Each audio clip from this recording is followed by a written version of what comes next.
BDQ Records. BDQ Records is a special label.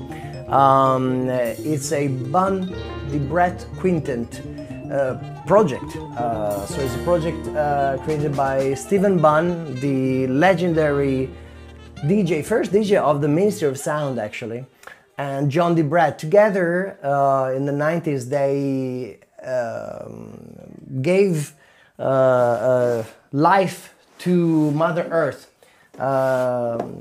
A fantastic band that, you know, made a very strong, I would say, put down a very strong brick in the evolution story of the acid jazz scene of the 90s.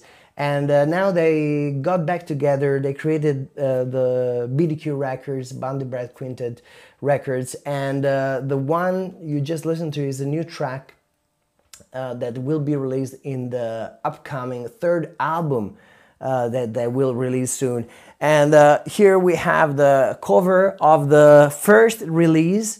There was a second one. This is sold out. The first one was sold out, the second one as well.